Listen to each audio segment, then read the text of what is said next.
Alrighty, what is up, guys? Thanks for watching the video. Hopefully you like it. So what I was working on is pulling apart my old laptop and putting it into a new chassis, which I 3D printed. Unfortunately, I threw away the chassis of the laptop, so I can't show you what it looks like. Because rookie mistake, but here's a picture of it. I'll have one right here at least. And it was a Lenovo Y480, had a 3rd gen Intel processor with a very old dedicated graphics card, NVIDIA graphics card, a 2 gigs. It was like an MX 940 MLE or something like that. Really old. Not even a super great graphics card at the time. So, anyways, threw it into a new chassis and performance, increased some. But that's not what I'm going to be focused on in this video. A lot of this video is going to be the building of it, and yeah, just getting a good look at it. I will have some other videos talking about performance and things like that. So hopefully you enjoy. Let's skip to the montage.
Alrighty, and here's the finished product.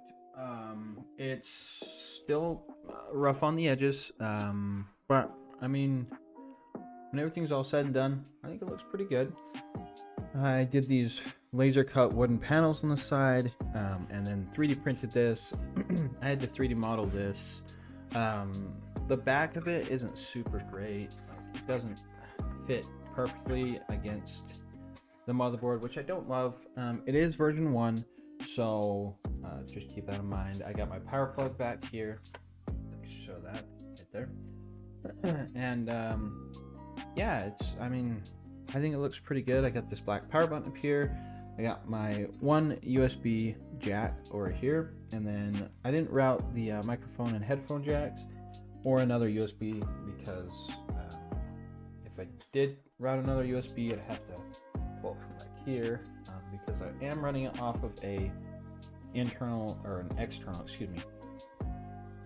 hard drive because the old hard drive for this is a hard drive, and hard drives are significantly slower than solid states. So the solid state drive that I'm using is just a Samsung one, and I have it plugged in here on an internal USB. I have plug in here.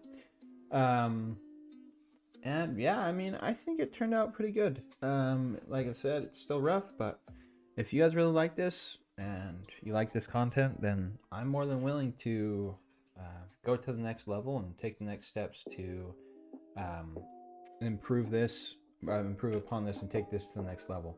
One note: the power button is actually not connected. It is RGB, but the problem is with laptops is they use ribbon cables to connect, or well, I shouldn't say all laptops.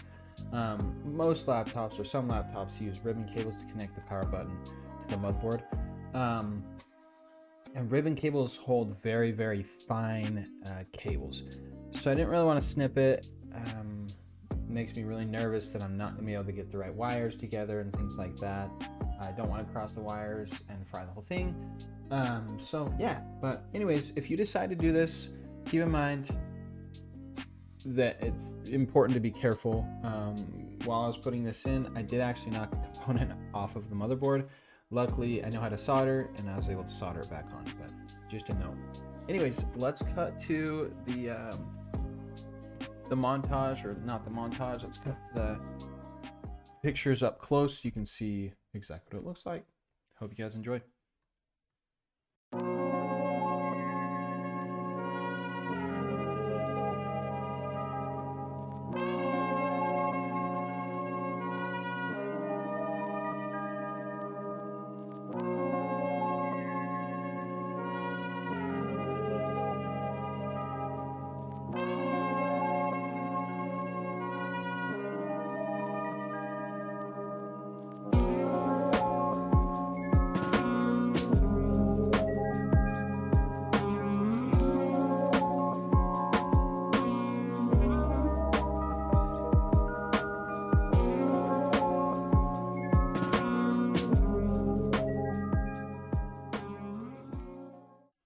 And that is it, guys. Thanks for watching through to the end. If you like this content, like and subscribe to the channel.